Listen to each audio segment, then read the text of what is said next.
प्यारे बच्चों, world map की सीरीज शुरू कर रहे हैं। सबसे पहले बात करेंगे नॉर्थ अमेरिका कॉन्टिनेंट की। क्षेत्रफल की दृष्टि से ये तीसरा सबसे बड़ा कॉन्टिनेंट है। तो टोटल 7 कॉन्टिनेंट को अगर क्षेत्रफल की दृष्टि से अरेंज करें तो पहले नंबर पर एशिया है। पूरे विश्व में सबसे बड़ा एशिया कॉन्टिनेंट है क्षेत्रफल के हिसाब से। दूसरे नंबर पर अफ्रीका है। तीसरे नॉर्थ अमेरिका, जिसकी आज चर्चा करेंगे। चौथा साउथ अमेरिका। पांचवा अंटार्कटिका। छठवां यूरोप और 7वें नंबर पर ऑस्ट्रेलिया कॉन्टिनेंट है। अगर जनसंख्या के हिसाब से, पॉपुलेशन के हिसाब से अरेंज करें तो एशिया पहले नंबर पर है, अफ्रीका दूसरे नंबर पर है। यहाँ तीसरे नंबर पर यूरोप आ जाता है जनसंख्या के हिसाब से, और चौथे नंबर पर नॉर्थ अमेरिका है। पाँचवें नंबर पर साउथ अमेरिका कॉन्टिनेंट है। छठवें पर ऑस्ट्रेलिया है। 7वें पर अंटार्कटिका है। इस नॉर्थ अमेरिका कॉन्टिनेंट में अगर टोटल देश की बात करें तो 23 देश हैं। और गौर करने वाली बात यह है ना, कोई भी देश लैंडलॉक्ड नहीं है। मतलब सभी देशों की जो सीमा है वो समुद्र के साथ तो लगती ही लगती है। लैंडलॉक्ड कंट्री क्या होती है? जिस देश की सीमा समुद्री सीमा से नहीं लगती है तो वो लैंडलॉक्ड कंट्री कहलाती है। तो कोई भी देश नॉर्थ अमेरिका कॉन्टिनेंट में लैंडलॉक्ड नहीं है। इम्पॉर्टेंट फैक्ट ये है, कोलंबस के बारे में जानते हैं आप। 1492 में उसने नॉर्थ अमेरिका कॉन्टिनेंट को दुनिया की नज़र में एक तरीके से खोजा था। अमेरिका का जो नाम है ना, वो अमेरिगो वेस्पुक्की के नाम पर पड़ा है। ये एक अली नाविक थे। Important countries north America continent की कौन सी हैं वो हम देख लेते हैं। उससे पहले ये आप जान लीजिए, सबसे बड़ा देश कौन सा है इस नॉर्थ अमेरिका कॉन्टिनेंट में। क्षेत्रफल के हिसाब से देखेंगे, एरिया वाइज, तो कनाडा है पहले नंबर पर। पॉपुलेशन के मामले में यूएसए है, जो नॉर्थ अमेरिका कॉन्टिनेंट का सबसे बड़ा कंट्री है जनसंख्या के मामले में। और यहाँ पर आप ग्रीनलैंड देख रहे हैं, ये विश्व का सबसे बड़ा आइलैंड है। फिजिकल मैप में देखेंगे तो ये नॉर्थ अमेरिका कॉन्टिनेंट में इसको काउंट किया जाता है, लेकिन पॉलिटिकली देखेंगे तो डेनमार्क का इस पर कब्जा है। डेनमार्क एक यूरोप की कंट्री है, उसका अधिकार है ग्रीनलैंड पर। और सबसे छोटी कंट्री इस नॉर्थ अमेरिका कॉन्टिनेंट की है सेंट किट्स एंड नेविस। ये 2 आइलैंड का एक ग्रुप है जो क्षेत्रफल के हिसाब से सबसे छोटा देश है। अब इम्पोर्टेंट देश देखते हैं। सबसे पहले ये कनाडा आपको दिखाई दे रहा है, ओटावा इसकी कैपिटल है। दूसरे नंबर पर यहाँ पर आप देख रहे हैं यूएसए है, वाशिंगटन इसकी कैपिटल है। यहाँ पर अलास्का का क्षेत्र देख रहे हैं, ये अलास्का भी यूएसए के कब्जे में है।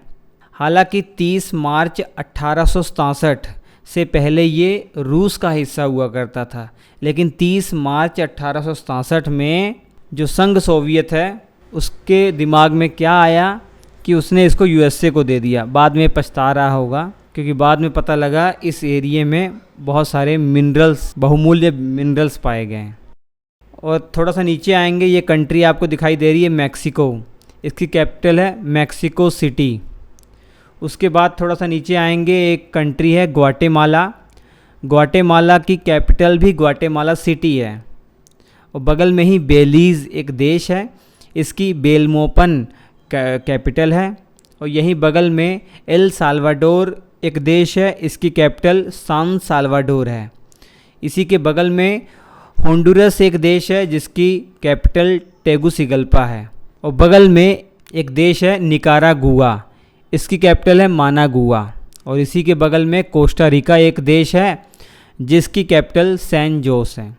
और बगल में पनामा देश है जिसकी कैपिटल भी पनामा सिटी है। पनामा इम्पोर्टेंट है, आगे चलकर इसकी भी चर्चा करेंगे। पनामा जब नहर की हम बात करेंगे तो ये मुख्य भूमि से जुड़े हुए कुछ देश हैं।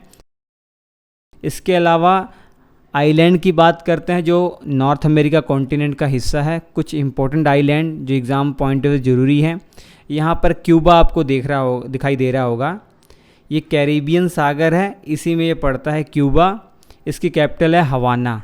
अभी हम देश की बात कर रहे हैं, अभी आगे चलकर महासागर, सागर, जो बे हैं, गल्फ़ हैं, वो सब की बात करेंगे। और इसी के बगल में छोटा सा एक आइलैंड आपको दिखाई दे रहा होगा, जमैका। इसकी कैपिटल है किंगस्टन। इसी के बगल में एक आइलैंड है, इसके अंदर 2 देश हैं। एक हैती है जिसकी कैपिटल पोर्ट ओ प्रिंस है, और उसी के बगल में डोमिनिकन रिपब्लिक एक देश है जिसकी कैपिटल सेंटो डोमिनिगो है। और इसी के बगल में एक आइलैंड है प्यारे बच्चों, प्यूर्टो रिको, ये यूएसए के कब्जे में है। सान जुआन इसकी कैपिटल है। ये जो अभी हमने बड़े आइलैंड की बात की, इसके ग्रुप को, इस पूरे ग्रुप को ग्रेटर एंटिलीज कहा जाता है। और बगल में छोटे आइलैंड का एक समूह है पूरा, इसे लेसर एंटिलीज कहा जाता है। और एक इम्पॉर्टेंट चीज़ मैं आपको बताने जा रहा हूँ, ये बरमूडा है, एक आइलैंड है जो यूएसए के कब्जे में है। हैमिल्टन इसकी कैपिटल है। और ये फ्लोरिडा जो राज्य है, यूएसए के अंदर राज्य है, इसे देखिए। और प्यूर्टो रिको जो आइलैंड है, इसको देखिए। ये तीनों को अगर मिला दिया जाए एक इमेजिनरी ट्रायंगल बन रहा है, इसी को बरमूडा ट्रायंगल कहा जाता है। ये अफवाह है कि इस बरमूडा ट्रायंगल के अंदर चाहे कोई प्लेन आए, चाहे कोई पानी वाली जहाज आए, वो यहाँ से गायब हो जाती है। ये विवादित है, तो ये बरमूडा ट्रायंगल को भी आप याद रखिए। और यहाँ पे छोटे छोटे आइलैंड का एक ग्रुप है, इसे कहा जाता है बहामास, इसकी कैपिटल है नसाउ। तो ये कुछ इम्पोर्टेंट देश और उनकी कैपिटल्स हैं जो आपको याद रखनी है। प्यारे बच्चों, नॉर्थ अमेरिका से संबंधित जो भी ओशियन अर्थात जो महासागर हैं, और इसके अलावा जो सागर हैं और जो खाड़ियाँ हैं जिसमें बे और गल्फ आ जाती हैं, इनके बारे में एक बार देख लेते हैं। सबसे पहले देखिए, ये हमारा नॉर्थ अमेरिका कॉन्टिनेंट है। इसके आप ईस्ट में देखेंगे तो अटलांटिक ओशियन है, और इसके आप वेस्ट में देखेंगे तो ये प्रशांत महासागर है, पैसिफिक ओशियन है, जो सबसे गहरा महासागर है। इसके उत्तर में देखेंगे अर्थात नॉर्थ में देखेंगे तो आर्कटिक ओशियन है। और साउथ में आप जानते ही हैं कि साउथ अमेरिका कॉन्टिनेंट है। तो ये तो महासागर हो गए, 3 महासागर, अटलांटिक, प्रशांत और आर्कटिक ओशियन। लोकेशन भी दिमाग में आपको रखना है। इसके अलावा सागरों की बात करते हैं, सी की बात करते हैं। ये सागर किसी न किसी महासागर का हिस्सा होते हैं। शुरुआत करते हैं बेरिंग सागर से। यहाँ आप देख रहे हैं बेरिंग सागर, ये प्रशांत महासागर का ही हिस्सा है। अलास्का के दक्षिण में है ये, और अलास्का के उत्तर में ये चुक्की सागर है। ये चुक्की सागर आर्कटिक ओशियन का हिस्सा है। चुक्की सागर के बगल में ही अलास्का और कनाडा के बीच में एक ये सागर है, बेफोर्ट सागर, ये भी आर्कटिक ओशियन का ही हिस्सा है। इसके अलावा आपको ये दिखाई दे रहा होगा, ये लैब्राडोर सागर है जो ग्रीनलैंड और कनाडा की जो मुख्य भूमि है इसी के पास है, और ये अटलांटिक महासागर का हिस्सा है। ये आपको ज़रूर याद रखना है कि कौन सा सागर किस महासागर का हिस्सा है। और यहाँ नीचे आइए थोड़ा देखिए, ये कैरिबियन सागर है, बहुत इम्पोर्टेंट। ये कैरिबियन सागर भी अटलांटिक महासागर का ही हिस्सा है। और कैरिबियन सागर में जितने भी ये आइलैंड आप देख रहे हैं, इन्हें कैरिबियन आइलैंड कहते हैं। तो ये सागर हैं जो नॉर्थ अमेरिका कॉन्टिनेंट के लिए इम्पोर्टेंट है, याद रखिए। अब बात करते हैं खाड़ी। हिंदी में तो खाड़ी होता है, इंग्लिश में बे आप देख लेते हैं और गल्फ देख लेते हैं। तो खाड़ी क्या है बच्चों? ऐसा वाटर बॉडी जो तीनों ओर से ज़मीन से घिरा हो, उसे खाड़ी कहेंगे, अर्थात इंग्लिश में बे अथवा गल्फ कह देंगे। तो आप कंफ्यूज हो रहे होंगे, बे और गल्फ में डिफरेंस कैसे जानेंगे? हैं तो तीनों ऐसी वाटर बॉडी जिनके तीनों ओर ज़मीन होती है। तो डिफरेंस क्या होगा? देखिए, आपको इसमें टेंशन लेने वाली कोई बात नहीं है, क्योंकि ये भूवैज्ञानिकों के द्वारा ऑलरेडी डिसाइड कर दिया गया है कि कौन सी खाड़ी बे कहेंगे और किसे आप गल्फ कहेंगे। वैसे आमतौर पर मैं आपको कुछ डिफरेंस बताता हूँ दोनों के। अगर गल्फ़ को देखेंगे, ज़्यादातर गल्फ़ के जो माउथ होते हैं, जो उनका मुंह होता है, उसकी चौड़ाई कम होती है और जैसे जैसे आप अंदर जाते हैं चौड़ाई बढ़ती जाती है। जबकि बे के केस में ऐसा नहीं होता है। बे के केस में जो माउथ होता है वो अधिक चौड़ा होता है, जैसे जैसे अंदर आएंगे और ये चौड़ाई कम होती जाती है। लेकिन हर जगह ये नियम नहीं लागू होता, ज़्यादा केस में लागू होता है, कुछ केस में ये लागू नहीं होता। इसके अलावा कुछ डिफरेंस ये है कि जो देखा गया है बे है, इसका निर्माण ना नदियों के कारण या ग्लेशियर के कारण, मतलब कह सकते हैं इरोज़न प्रक्रिया के द्वारा ज़्यादातर होता है। जबकि गल्फ़ का निर्माण जब प्लेट टेक्टोनिक थ्योरी में आपने पढ़ा होगा, जो प्लेटों का मूवमेंट होता है उस दौरान गल्फ़ का निर्माण हो जाता है। और गल्फ़ को आप देखेंगे तो गल्फ़ का हमेशा संबंध समुद्र से ही होगा, जबकि बे के केस में वो समुद्र से भी उससे संबंधित हो सकती है, वो झील से भी संबंधित हो सकती है, नदियों से भी संबंधित हो सकती है। तो इसमें आपको कंफ्यूज नहीं होना है, ये ऑलरेडी डिसाइडेड है कि कौन सी खाड़ी बे है, कौन सी खाड़ी गल्फ़ है। जैसे उदाहरण के तौर पर दुनिया की सबसे बड़ी बे अगर पूछा जाएगा तो ये बे ऑफ बंगाल है। और दुनिया की सबसे बड़ी गल्फ़ कौन सी है, तो गल्फ़ ऑफ मैक्सिको। अब देखते हैं नॉर्थ अमेरिका कॉन्टिनेंट में कौन कौन सी बे अथवा गल्फ़ है। सबसे पहले शुरुआत करते हैं गल्फ़ ऑफ मैक्सिको से। ये गल्फ़ ऑफ मैक्सिको देख रहे हैं, दुनिया की सबसे बड़ी गल्फ़ है ये। मैक्सिको और यूएसए के बीच में देख रहे हैं आप, ये जो वाटर बॉडी है यही है गल्फ़ ऑफ मैक्सिको। इसी के बगल में देखिए मैक्सिको जो देश है उसके कारण भी एक गल्फ़ का निर्माण होता है, गल्फ़ ऑफ कैलिफोर्निया। और थोड़ा सा ऊपर आएंगे, अलास्का और कनाडा वाला जो रीजन है यहाँ पर आपको दिखाई दे रहा है, ये गल्फ़ ऑफ अलास्का है। और कनाडा में जाइए तो यहाँ पे आपको हडसन बे दिखाई दे रही है। और इसी के जस्ट नीचे ये भी एक खाड़ी है जिसे जेम्स खाड़ी या जेम्स बे कहते हैं। और यहाँ पर देख रहे हैं ग्रीनलैंड और बैफिन आइलैंड के बीच में ये जो आपको खाड़ी दिखाई दे रही है इसका नाम है बैफिन बे, जो लेब्राडोर सागर से संबंधित है। और यहाँ पर आप देख रहे हैं बहुत ही इम्पोर्टेंट एक गल्फ़ है, gulf of Saint Lawrence, Canada में है। तो इसकी इम्पोर्टेंस ये है, तो यहाँ पर अभी आगे चलकर आप 5 ग्रेट लेक्स पढ़ेंगे कनाडा और अमेरिका के बॉर्डर पर, सुपीरियर, मिशिगन, ह्यूरोन, आयरी और ओंटारियो।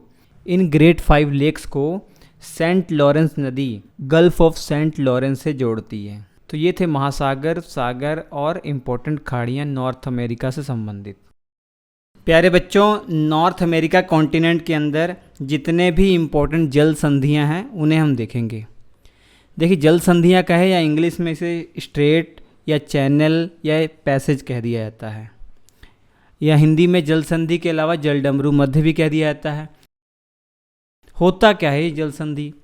जल संधि बेसिकली ये 2 वाटर बॉडी को जोड़ने वाला एक पतला सा पानी का मार्ग होता है।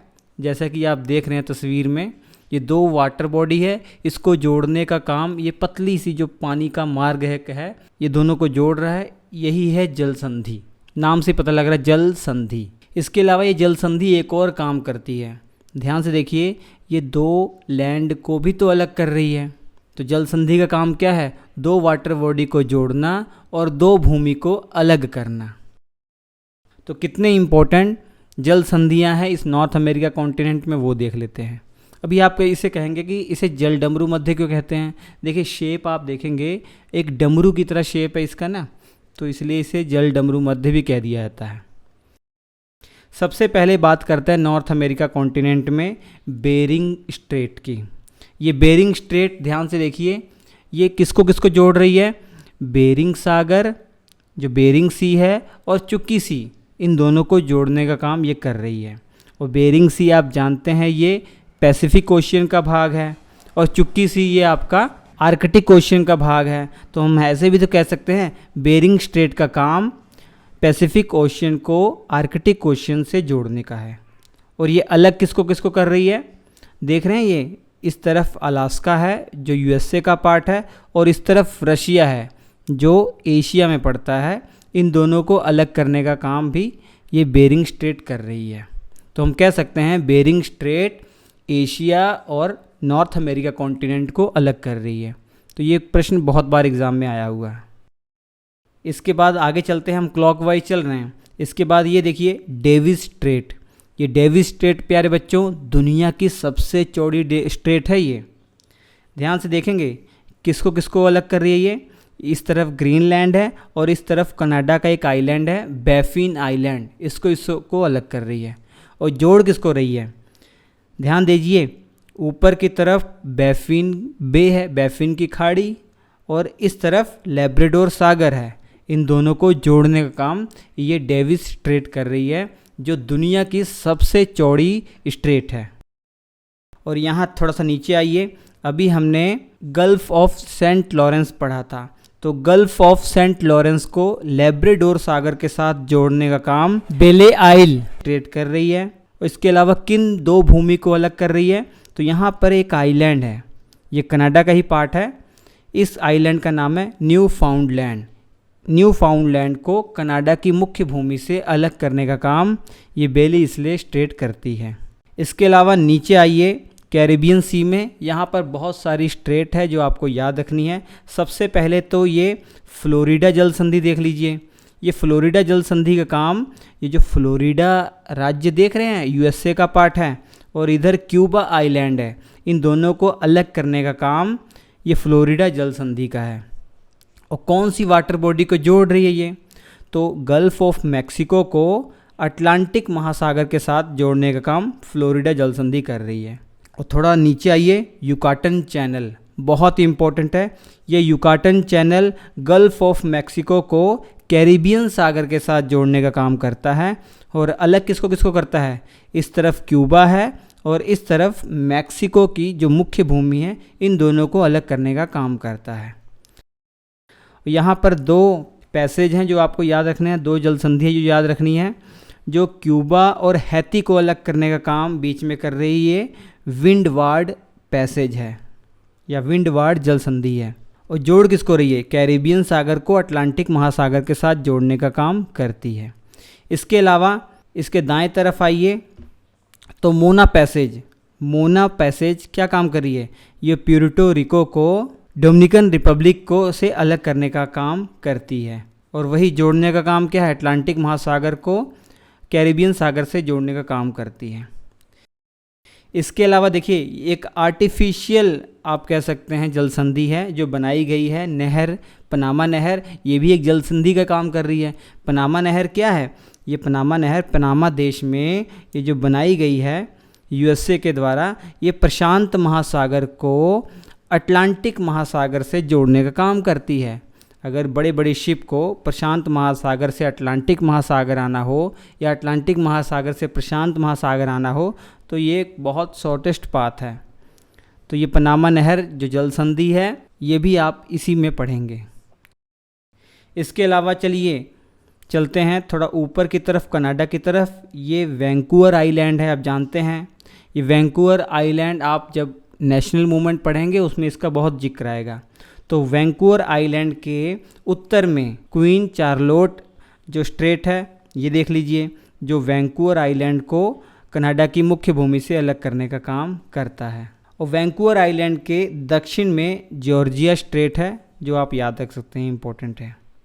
तो ये सब इम्पोर्टेंट जो स्ट्रेट हैं वो आपको याद रखनी है, जो नॉर्थ अमेरिका कॉन्टिनेंट में स्थित है। ये एग्ज़ाम पॉइंट ऑफ व्यू से बहुत ज़रूरी है।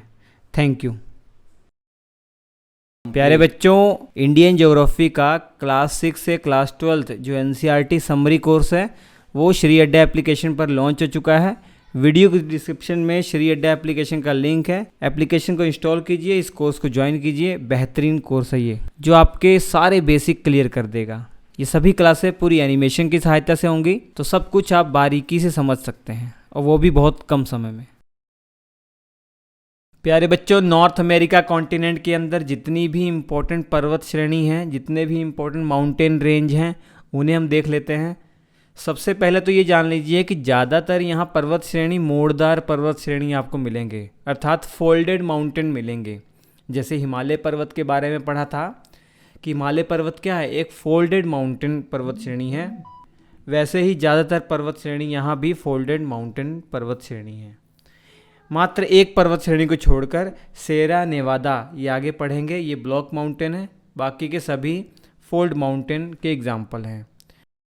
जैसे दो प्लेटें जब आपस में टकराती हैं, जहाँ पे टकराने वाली स्थिति में जब मोड़ पड़ जाता है, वलन पड़ जाता है, उस कारण से जो पर्वत श्रेणी का निर्माण होता है वो वलित पर्वत श्रेणी या मोड़दार पर्वत श्रेणी या फोल्ड माउंटेन कहलाते हैं। ये हम बहुत अच्छे से पहले बता चुके हैं। तो शुरुआत करते हैं माउंटेन रेंज के बारे में। सबसे पहले सबसे लंबी पर्वत श्रेणी जो नॉर्थ अमेरिका कॉन्टिनेंट में है उसका नाम है रॉकी रेंज। ये रॉकी पर्वत श्रेणी यूएसए में भी है और कनाडा में भी है, मतलब ये कनाडा यूएसए में फैली हुई है। नॉर्थ अमेरिका कॉन्टिनेंट की सबसे लंबी पर्वत श्रेणी है और दुनिया में अगर तुलना करके देखेंगे दुनिया की दूसरी सबसे लंबी पर्वत श्रेणी है। पहली कौन सी है?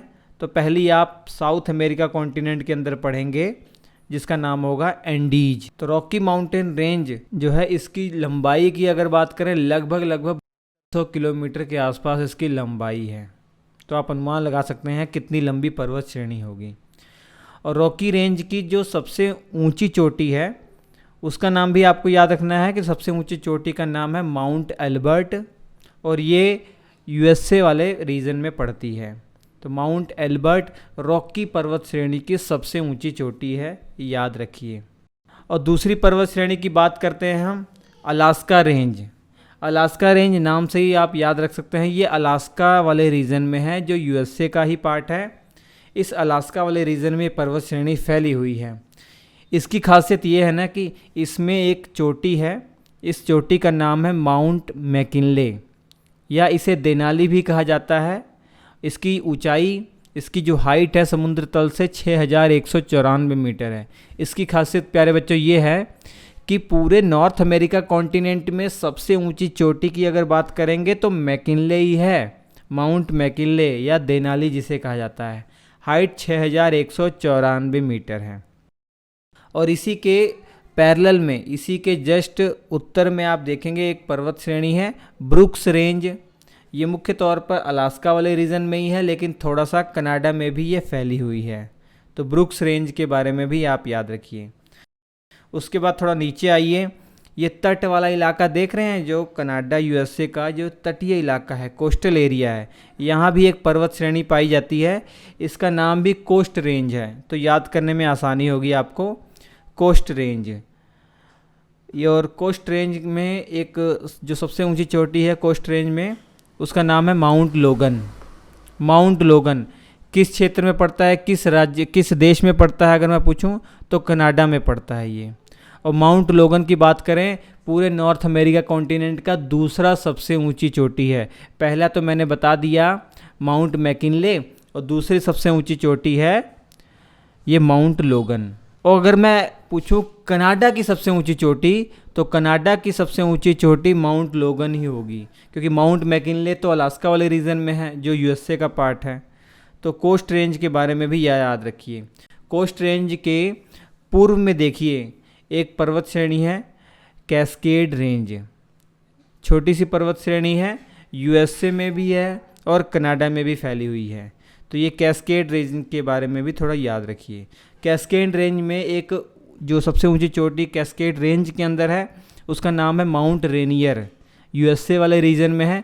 खासियत इसकी ये है ना, ये एक्टिव वोल्केनो है, ज्वालामुखी चोटी है ये एक। और कैस्केड रेंज के दक्षिण में आइए, यूएसए वाले रीजन में ही ये फैली हुई है सिएरा नेवादा। तो सिएरा नेवादा एकमात्र पर्वत श्रेणी ऐसी है इस पूरे नॉर्थ अमेरिका कॉन्टिनेंट में जो एक ब्लॉक माउंटेन रेंज का एग्जाम्पल है। ब्लॉक माउंटेन रेंज मैंने पहले भी बताया हुआ है, जब क्रस्ट में फॉल्ट पड़ जाने के कारण प्लेटें खिसक जाती हैं तो बीच का जो क्षेत्र है या तो ऊंचा उठ जाता है या नीचे धंस जाता है। तो इस प्रकार ब्लॉक माउंटेन रेंज का निर्माण होता है। तो ये सिएरा नेवादा यूएसए वाले रीजन में है और ये एक ब्लॉक माउंटेन रेंज का एग्जाम्पल है। और सिएरा नेवादा याद रखिए यूएसए में एक राज्य पड़ता है कैलिफोर्निया, तो कैलिफोर्निया में ही मुख्य तौर पर ये फैला हुआ है। और सिएरा नेवादा में अगर मैं पूछूं सबसे हाईएस्ट पॉइंट कौन सा है, सबसे ऊंची चोटी कौन सी है, माउंट व्हिटनी है। इसके बाद देखिए मैक्सिको वाले रीजन में सिएरा माद्रे एक पर्वत श्रेणी है जो मैक्सिको वाले रीजन में फैली हुई है, मैक्सिको देश के अंदर ये फैली हुई है। और एकमात्र जो पर्वत श्रेणी आपको अब पढ़नी है वो है अपलाशियन रेंज, बहुत इंपॉर्टेंट है अपलाशियन रेंज। ये नॉर्थ अमेरिका कॉन्टिनेंट में जितनी भी पर्वत श्रेणी आपने पढ़ी ना, सबसे पुरानी पर्वत श्रेणी यही है।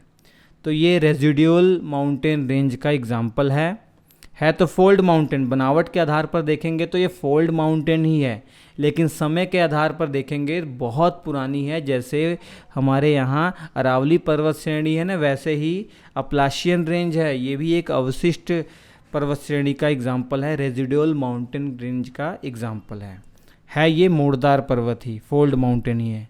कई बच्चे कंफ्यूज हो जाते हैं कि रेजिडुअल माउंटेन भी है और ये फोल्ड माउंटेन भी है। भैया रेजिडुअल माउंटेन या अवशिष्ट पर्वत श्रेणी इसलिए कह रहे हैं, बहुत पुरानी है, लगभग 1.2 बिलियन ईयर से भी पुरानी है। तो समय के आधार पर अवशिष्ट पर्वत श्रेणी और बनावट के आधार पर इसका भी निर्माण, जैसे हिमालय पर्वत का निर्माण हुआ है वैसे इसका भी निर्माण हुआ है। तो ये भी एक फोल्ड माउंटेन है और ये मुख्य तौर पर तो यूएसए में फैली हुई, लेकिन कनाडा के जो पूर्वी राज्य हैं ना, पूर्वी क्षेत्र हैं, वहाँ भी ये फैली हुई है। और ये रेजिडुअल माउंटेन है तो खनिज पदार्थ तो यहाँ भर भर के होंगे। तो खनिज पदार्थ बहुत अधिक पाए जाते हैं, जैसे कोयला देख लीजिए यहाँ बहुत अधिक पाया जाता है। और इस अपलाशियन रेंज की खासियत यह है कि इस अपलाशियन रेंज में आप देखेंगे बहुत सारे जलप्रपात, वाटरफॉल यहाँ पाए जाते हैं। तो इस कारण से बिजली पैदा यहाँ बड़े पैमाने पर होती है। और इस अपलाशियन रेंज की सबसे ऊंची चोटी कौन सी है? माउंट मिशेल सबसे ऊंची चोटी है, यूएसए में पड़ती है ये। तो इतनी पर्वत श्रेणियों के बारे में आपको याद रखना है। Thank you. प्यारे बच्चों, नॉर्थ अमेरिका कॉन्टिनेंट में जितने भी इम्पोर्टेंट पठार हैं, जितने भी इम्पोर्टेंट प्लेट्यू हैं, उन्हें हम देख लेते हैं। जैसा कि आप जानते हैं नॉर्थ अमेरिका कॉन्टिनेंट में माउंटेन के बारे में आप पढ़ चुके हैं। ज़्यादातर माउंटेन कौन से हैं? फोल्ड माउंटेन है। जब भी फोल्ड माउंटेन का जहाँ निर्माण होगा तो वहाँ ये समझ लीजिए वहाँ पे प्लेट्यू तो बनेंगे ही बनेंगे। प्लेट्यू और माउंटेन में क्या अंतर है ये पहले से हम बता चुके हैं। जो माउंटेन होते हैं उनके शिखर होते हैं, जबकि प्लेट्यू होते हैं उनके शिखर नहीं होते हैं। ऊपर से मैदान की तरह सपाट होते हैं, लेकिन वो पहाड़ की तरह ऊंचे ऊंचे होते हैं। सबसे पहले देखते हैं नॉर्थ अमेरिका कॉन्टिनेंट के अंदर, कनाडा के अंदर एक पठार है, यूकान पठार। ये यूकान प्लेट्यू है जो आपको याद रखना है कनाडा में। उसके बाद चलते हैं यूएसए के अंदर। अमेरिका में एक पठार आप देख रहे हैं, ये कोलंबिया का पठार या कोलंबिया प्लेट्यू। बहुत इंपॉर्टेंट कोलंबिया प्लेट्यू है प्यारे बच्चों। यहाँ पर एक नदी आती है जो कनाडा से आ रही है, कोलंबिया रिवर। तो कोलंबिया रिवर इस पठार को चीरती हुई आती है और प्रशांत महासागर में अपना पानी गिरा देती है। तो कोलंबिया पठार आप याद रखिए और कोलंबिया नदी भी याद रखिए जो इसे चीरती हुई आ रही है। इसके बाद यूएसए में ही एक और पठार है, कोलोराडो का पठार। ये तो बहुत इम्पोर्टेंट पठार है प्यारे बच्चों। यूएसए के 4 राज्य में ये फैला हुआ है, ऊटा, कोलोराडो और नीचे आएंगे न्यू मैक्सिको, ये एक राज्य हैं, और इसके अलावा एरिज़ोना। तो ये 4 राज्यों में फैला हुआ है कोलोराडो का पठार। एक नदी भी आप देख रहे हैं यूएसए में बहती है, ये कोलोराडो नदी है जो इसको चीरती हुई आगे जाकर कैलिफोर्निया की जो खाड़ी है उसमें अपना पानी गिरा देती है। ये जो गल्फ ऑफ कैलिफोर्निया है ये हमने बहुत अच्छे से आपको पहले भी क्लियर किया हुआ है। तो कोलोराडो पठार के बारे में आप पढ़ रहे हैं, तो यहाँ पर जो नदी मैंने आपको बताई कोलोराडो नदी, जब ये एरिज़ोना में पहुँचती है तो एरिज़ोना में ये बहुत बड़े गार्ज का निर्माण करती है, बहुत बड़े कैन्यान का निर्माण करती है। ये गार्ज का निर्माण या कैन्यान का निर्माण कैसे हुआ होगा आप समझ पा रहे हैं। ये नदी वाला हिस्सा आप देख रहे हैं, नदी यहाँ पर बहुत पहले की नदी है, बहुत प्राचीन नदी है, जब इन पठारों का निर्माण नहीं हुआ था। लेकिन समय के साथ जब पहाड़ों का निर्माण हो रहा था या कहा जाए पठारों का निर्माण हो रहा था तो धरती का हिस्सा ये ऊंचा उठ रहा था, लेकिन जहाँ पे नदी फ्लो कर रही है वो हिस्सा ऊंचा नहीं उठ पाया और एक गहरे गार्ज का निर्माण हो गया। ये इतना गहरा गार्ज है कि विश्व प्रसिद्ध है। इसका नाम है ग्रैंड कैन्यान। इसे क्या बोला जाता है? ग्रैंड कैन्यान। ये एरिज़ोना में है, याद रखिए। और यहीं पर एक नेशनल पार्क भी है, ग्रैंड कैन्यान नेशनल पार्क, यूएसए के एरिज़ोना राज्य के अंदर है। तो कोलोराडो पठार के बारे में इतनी चीज़ें आप याद रखिए। इसके अलावा एक और बहुत इम्पोर्टेंट पठार है यूएसए में ही, ओज़ार्क पठार। ओज़ार्क पठार की खासियत ये है कि यहाँ पर 2 नदियाँ आपने पढ़ी होंगी, मिसिसिपी और मिसौरी। मिसिसिपी और मिसौरी का मिलन स्थल भी ओज़ार्क पठार के पास ही है। उसके बाद ओज़ार्क पठार के किनारे किनारे इसको टच करती हुई ये जो मिसिसिपी यो मिसौरी नदी का संगम है, ये आगे चलकर मैक्सिको की खाड़ी में अपना पानी गिरा देता है। अभी आगे नदियों के बारे में पढ़ेंगे तो मिसिसिपी मिसौरी नदी की खासियत भी आप पढ़ेंगे कि नॉर्थ अमेरिका की सबसे लंबी नदी है। इसके बाद प्यारे बच्चों एक और पठार है, एडवर्ड का पठार। ये भी यूएसए में है। मैक्सिको के अंदर एक पठार है, मैक्सिको पठार इसको बोल दिया जाता है। और इस मैक्सिको का पठार का वो हिस्सा जो मैक्सिको के चिहुआहुआन में है, यहाँ पर चांदी की खानें पाई जाती हैं, चांदी की खानों के लिए प्रसिद्ध है। चिहुआहुआन एक राज्य है मैक्सिको के अंदर, यहाँ पर इस मैक्सिको पठार वाले हिस्से में चांदी की खानें पाई जाती हैं। इस मैक्सिको के पठार को मैक्सिकन अल्टीप्लानो भी कहते हैं। तो इन 6 पठारों के बारे में याद रखिए जो नॉर्थ अमेरिका में बहुत ही प्रसिद्ध हैं। Thank you. प्यारे बच्चों, नॉर्थ अमेरिका कॉन्टिनेंट में जितने भी इम्पोर्टेंट डिज़र्ट हैं, मरुस्थल हैं, उन्हें हम देख लेते हैं। सबसे पहले देखिए, यूएसए के अंदर एक डिज़र्ट है बहुत इम्पोर्टेंट, मोजावे मरुस्थल या मोजावे डिज़र्ट। तो प्यारे बच्चों, यूएसए के 4 राज्यों के अंदर ये फैला हुआ है पूरा, एरिज़ोना, कैलिफोर्निया, नेवादा और ऊटा, ये 4 राज्यों में फैला हुआ है। मोजावे डिज़र्ट की खासियत ये है कि यहाँ पर आपको एक नदी दिखाई दे रही होगी कोलोराडो, वो मोजावे डिज़र्ट से होकर ही जाती है और आगे चलकर जो गल्फ़ ऑफ कैलिफोर्निया है यहाँ पर अपना पानी गिरा देती है। इसके अलावा इसी मोजावे डिज़र्ट के अंदर एक जगह है जिसका नाम है डेथ वैली, कैलिफोर्निया राज्य में पड़ता है डेथ वैली। ये पूरे नॉर्थ अमेरिका कॉन्टिनेंट का सबसे लोएस्ट पॉइंट है। इसका लेवल अगर बात करें तो समुद्र तल से 86 मीटर नीचे है। अगर मैं यहीं आपसे पूछ लूँ विश्व का सबसे लोएस्ट पॉइंट कौन सा है, तो आप क्या कहेंगे? डेड सी है, मृत सागर। मैप में देखिए, इज़राइल और जॉर्डन के बीचों बीच है ये।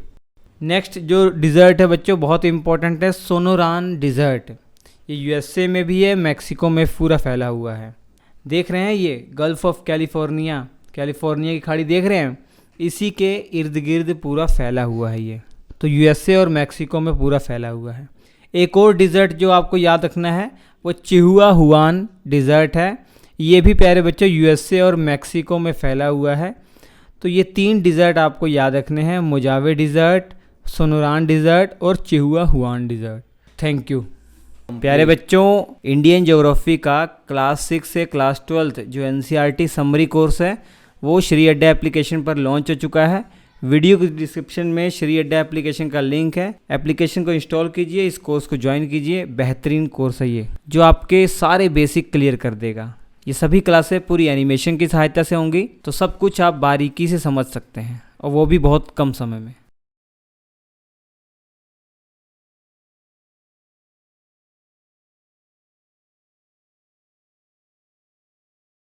प्यारे बच्चों, नॉर्थ अमेरिका कॉन्टिनेंट के अंदर जितनी भी इम्पोर्टेंट लेक्स हैं उन्हें हम एक बार देख लेते हैं।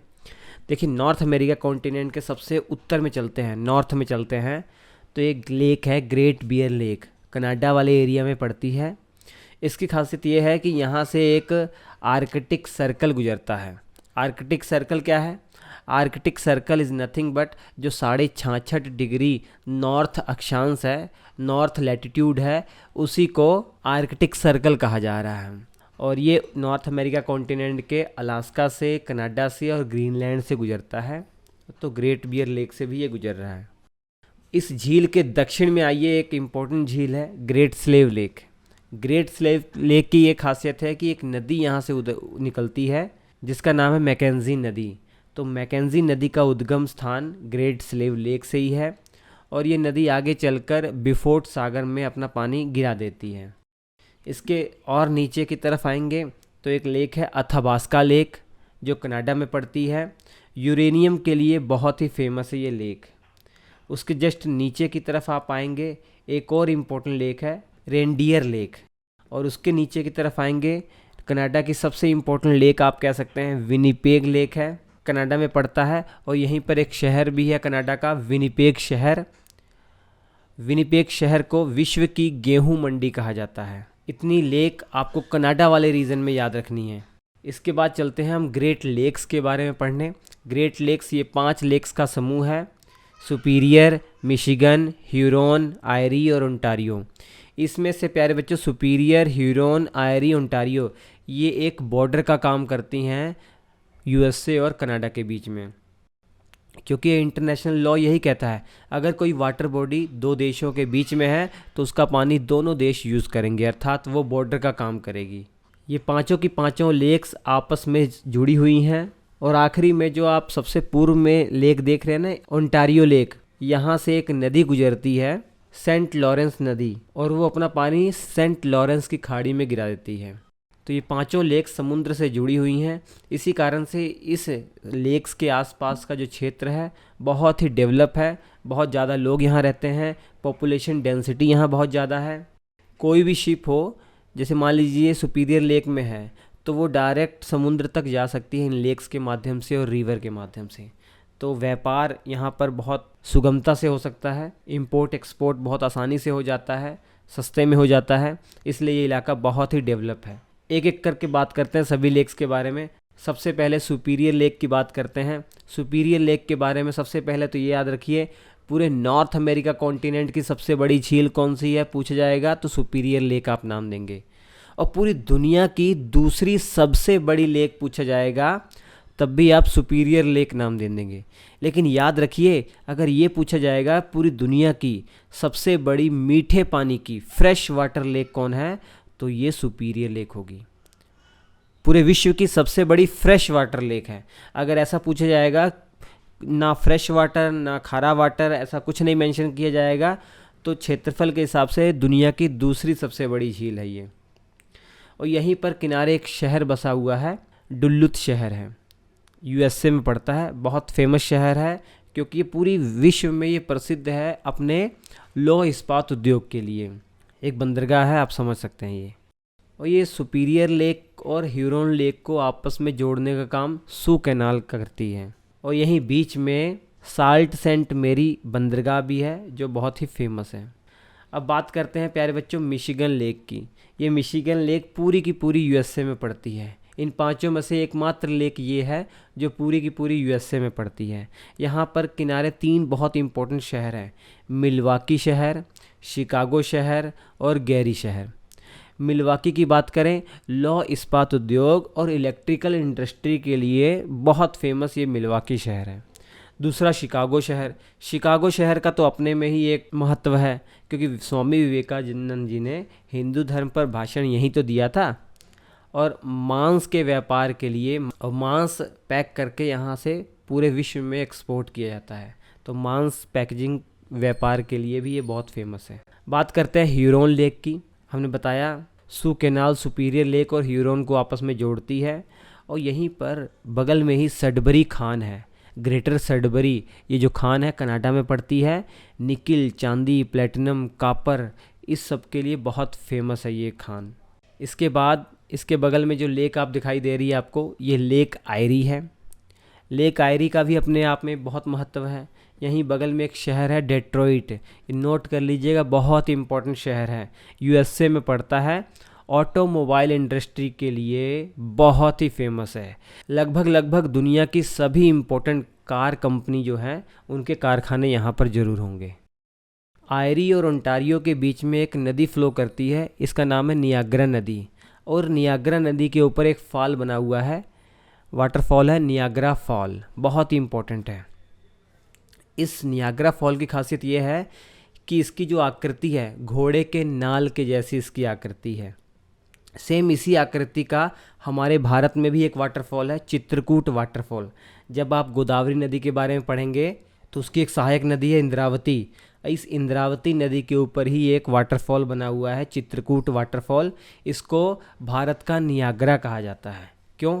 इसका भी शेप वैसा ही है नियाग्रा के जैसा। इसके बाद आखिरी में जो लेक यहाँ पर आप देख रहे हैं इस ग्रेट लेक्स में, ओंटारियो लेक, सबसे छोटी लेक यही है इन पांचों में से। सुपीरियर सबसे बड़ी है, सबसे छोटी ओंटारियो लेक ही है। इसके किनारे तीन महत्वपूर्ण शहर हैं जो याद कर लीजिए, इंपॉर्टेंट शहर है ये। हैमिल्टन शहर लौह इस्पात उद्योग के लिए बहुत फेमस है, कनाडा में पड़ता है। कनाडा का बर्मिंघम इसे ही कहा जाता है। और किंगस्टन शहर ये भी कनाडा में पड़ता है, रेल कारखानों के लिए बहुत फेमस है।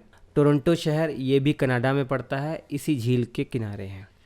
और सेंट लॉरेंस नदी का उद्गम यहाँ से होता है। और सेंट लॉरेंस की नदी के बारे में मैंने ऑलरेडी आपको बता दिया, ये पानी अपना गल्फ ऑफ सेंट लॉरेंस में गिराती है। और कनाडा के अंदर इसी नदी के कारण एक द्वीप बनता है, एक आइलैंड बनता है जिसका नाम है मॉन्ट्रियल। याद रखिए पूरे विश्व में नदी द्वीप पर सबसे बड़ा शहर यही है। याद रखिए, मैं बात कर रहा हूँ नदी द्वीप पर सबसे बड़ा शहर की बात कर रहा हूँ, तो वो मॉन्ट्रियल आप नाम देंगे। बाकी मुझे आप कमेंट करके ज़रूर बताइएगा कि दुनिया का सबसे बड़ा रिवर आइलैंड कौन सा है। ब्रह्मपुत्र नदी के ऊपर है, कमेंट करके ज़रूर बताइएगा, मैंने बताया हुआ आपको पहले से ही। एक आखिरी लेक जो आपको याद रखनी है, ये यूएसए में पड़ता है, ग्रेट साल्ट लेक।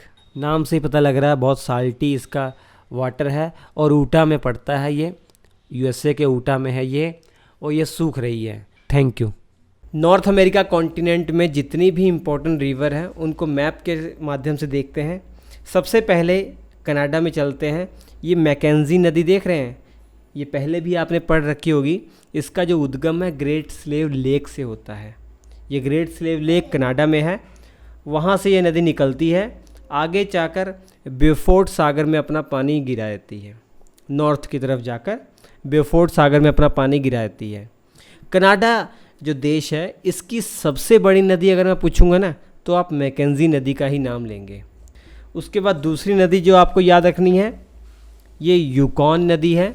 यूकॉन नदी का उद्गम कनाडा में एक जगह पड़ती है, ब्रिटिश कोलंबिया, वहाँ से इसका उद्गम होता है।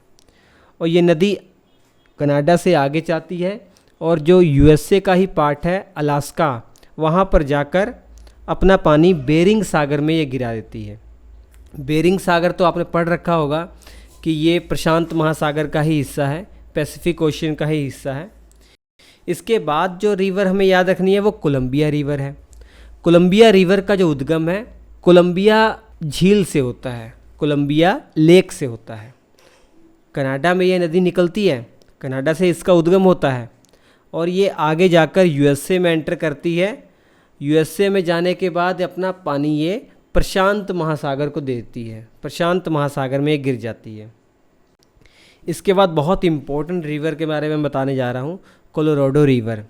ये कोलोराडो रिवर जो है, इसका उद्गम यूएसए के अंदर जो रॉकी रेंज का हिस्सा है, रॉकी माउंटेन रेंज का हिस्सा जो यूएसए में पड़ता है, स्पेशली जो कोलोराडो का जो राज्य है, जो यूएसए के अंदर एक राज्य है ना कोलोराडो राज्य, वहीं से इसका उद्गम होता है। और ये आगे जाती है नदी, अपना पानी गल्फ ऑफ कैलिफोर्निया में गिरा देती है। कोलोराडो रिवर के बारे में तो इतनी बातें तो आप जानते ही हैं, पहले से पढ़ रखी होंगी कि बहुत ही विश्व प्रसिद्ध एक बड़े गार्ज का निर्माण करती है, जिसे ग्रैंड कैन्यन कहा जाता है। और ये ग्रैंड कैन्यन कहाँ पर बनाती है? एरिज़ोना में। यूएसए के अंदर जो जगह है, जो राज्य है एरिज़ोना, वहाँ पर ये ग्रैंड कैन्यन देखने को मिलता है। कोलोराडो रिवर के बारे में ये भी याद रखना है कि इस पर एक बहुत ही विश्व प्रसिद्ध डैम बना हुआ है, हूवर डैम। इसके बाद पूरे नॉर्थ अमेरिका कॉन्टिनेंट की सबसे बड़ी नदी के बारे में बात करने वाले हैं, मिसिसिपी नदी। मिसिसिपी और मिसौरी ये दो नदियां हैं, इन दोनों को एक साथ पढ़ा जाता है। सबसे पहले मिसिसिपी नदी है, इसको देखते हैं। इसका जो उद्गम है यूएसए के अंदर एक लेक है इटास्का, लेक इटास्का से इसका उद्गम होता है, आगे जाती है और गल्फ ऑफ मैक्सिको में अपना पानी गिरा देती है और वहीं पर एक डेल्टा का निर्माण करती है। इस डेल्टा का आकार देखेंगे चिड़िया के पंजे के जैसा है, तो बर्ड फीट डेल्टा का निर्माण ये करती है। इसकी कई सहायक नदियां हैं, कई ट्रिब्यूटरीज हैं। इसमें सबसे इम्पोर्टेंट जो सहायक नदी है ये मिसौरी नदी है, और इसके अलावा रेड नदी है। मिसौरी नदी की भी बात करेंगे। मिसौरी नदी का जो उद्गम है वो यूएसए में एक जगह पड़ता है मोन्टाना, वहाँ से इसका उद्गम होता है। मिसौरी नदी की भी एक बहुत इम्पोर्टेंट सहायक नदी है येलोस्टोन रिवर। येलोस्टोन रिवर के बारे में हम पढ़ रहे हैं ना, तो ये याद रखिए येलोस्टोन वाटरफॉल भी है जो येलोस्टोन रिवर के कारण बनता है। और ये कहाँ पर बनता है? येलोस्टोन नेशनल पार्क में बनता है। येलोस्टोन नेशनल पार्क कहाँ पर है? यूएसए के अंदर है, ये याद रखिए। ये सारी चीज़ें बहुत इम्पोर्टेंट है। इसके बाद एक बहुत इम्पोर्टेंट रिवर के बारे में बताने वाला हूँ, कई बार परीक्षाओं में पूछा गया है, रियो ग्रांडे रिवर। इसका उद्गम यूएसए में होता है, लेकिन कई सैकड़ों किलोमीटर यूएसए और मैक्सिको के बॉर्डर पर ये फ्लो करती हुई आगे जाकर गल्फ ऑफ मैक्सिको में अपना पानी गिरा देती है, मैक्सिको की खाड़ी में अपना पानी गिरा देती है। तो कई बार एग्ज़ाम में पूछा हुआ है कि यूएसए और मैक्सिको के बॉर्डर पर कौन सी रिवर फ्लो होती है, तो रियो ग्रांडे रिवर फ्लो होती है।